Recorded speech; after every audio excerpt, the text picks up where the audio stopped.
just before we start the show, I want to take an opportunity to invite you to join me for the Podfluence Weekly newsletter, which is available both on LinkedIn and through the official newsletter channel.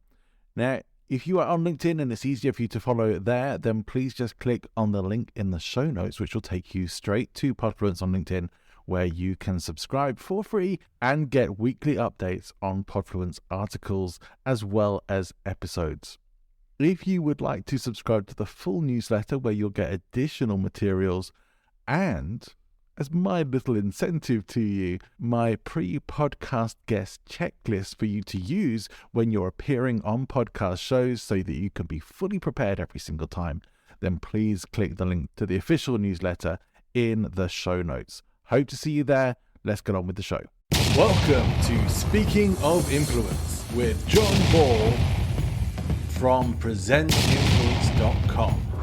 Each week we talk about presentation skills and public speaking and the tools of influence and persuasion with experts and incredible guests. Stay tuned and enjoy the show. Speaking of Influence is uploaded and distributed to all major podcast networks through Buzzsprout. Buzzsprout is the simplest way to get your podcast started with tons of great resources for new podcasters. You could start your podcast today. Follow the link in the show notes.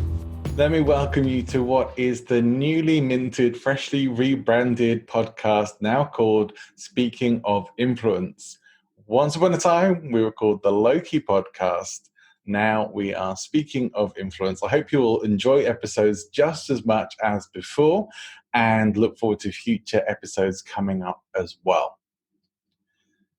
Earlier today on LinkedIn, which is a good place to connect with me if you're looking to do that, I was talking about message in your presentation and how important that is, specifically referring to someone who I've seen present a number of times, who has great stagecraft, good presence, great drama and excitement and vocal range in her performance, and yet message for her was always the missing bit.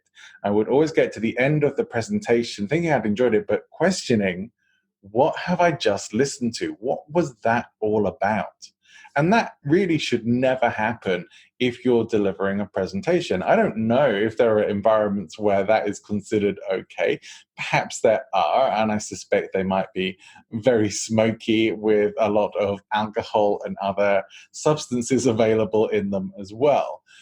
But for most people, especially in professional settings, if your message is missing, you really are not going to be taken seriously. So this is a critical element to make sure that you have. You should know what the intention is of your presentation, what you're going to deliver, and what you want your audience, whether it's one or many, to take away from your presentation. So from that perspective, start with the end in mind. Start with what you want people to take away and work backwards from that as to what has to be included in it, what's essential, what you can't leave out, and some things that may be nice to include in it, and probably some elements that could go in if there's time. Now, certainly in Toastmasters, which is where I do a lot of my public speaking practice, you have 5 to 7 minutes on average to deliver a presentation. It doesn't leave a lot of time for fluff. You need to get straight to the point, and you need to have a clear message as well. Otherwise, that should get fed back to you that your message and the clarity of what you're talking about wasn't so good. And in business situations, not having that clear message could be the difference between your credibility, or it could be the difference between closing a deal. This is something that could hurt the bottom line of your business. To do this, then, you have your endpoint. You know what you want people to take away. If you don't know that, that's the first thing you have to get. If, for example, I'm delivering a presentation about Robert Cialdini's points of influence, key points of influence, I want people to take away what those points are and why they should want to know that. So I'm going to work back from that.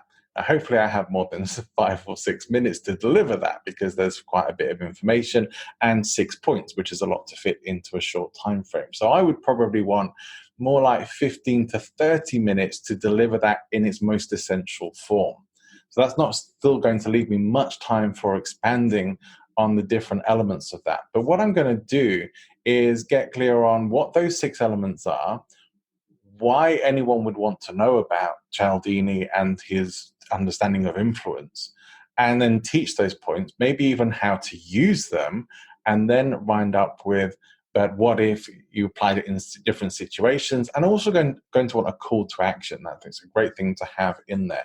So what I use is a system called Format. And this was created by a lady called Bernice McCowan, I think from sometime like early 80s, if not 1980 itself. And this system basically is one of structuring in a way that makes sense to people's learning styles. So you definitely want to capture, first of all, most of the people who are asking themselves, what's in it for me? Why should I listen to you? Why should I care about what you're talking about right now? Now, we might not actually ask ourselves that specifically, but it's in our heads, and it's what we're looking for. Why should I pay attention to you? If you can't get that quickly and early on, like why you should pay attention, why you should listen, what's in it for you, if you don't deliver that as a presenter, as a speaker, then you are going to lose your audience very quickly.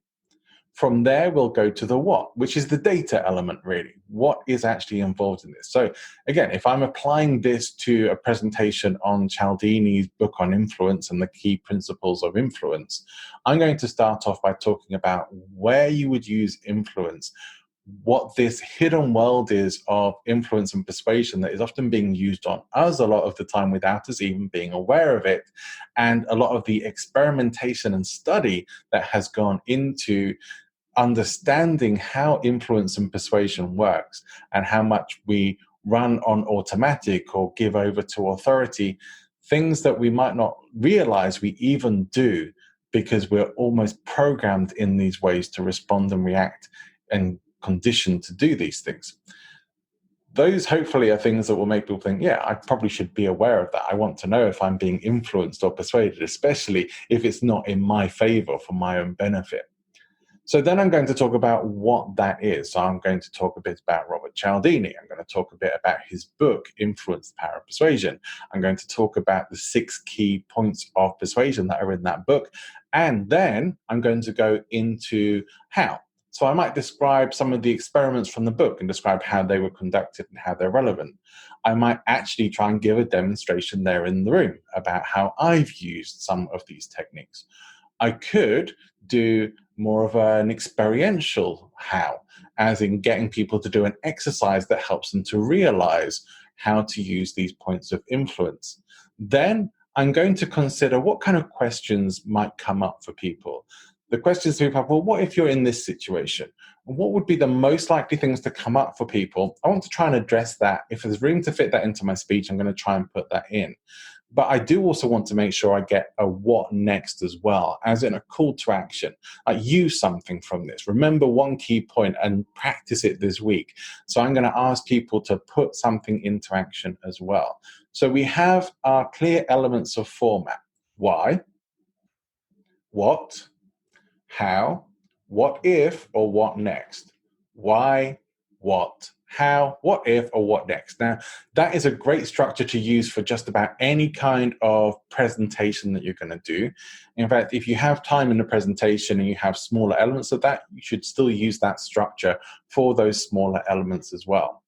Now, I've talked in episodes before about the Cicero cards. Now, Cicero cards from Sephiroth Publishing are a great visual way to help you construct a presentation.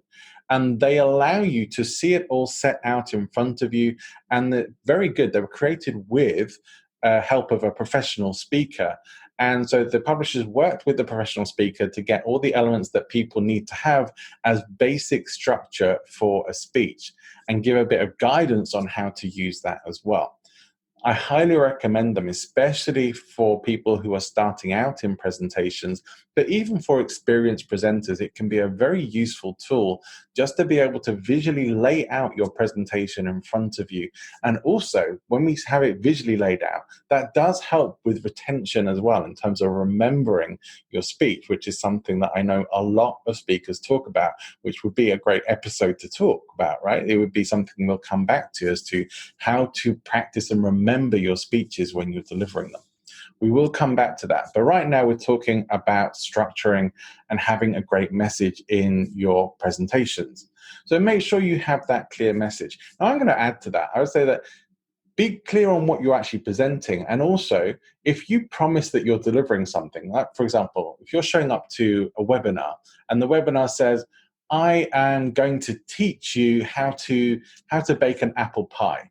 And you come away from that episode, and what I've actually talked about is some things that allude to making an apple pie and some things around great cooking techniques and using the right kinds of ingredients. But what I've really done is try to sell you into a cookery workshop where you're going to have to pay to come and find out how to make my apple pie.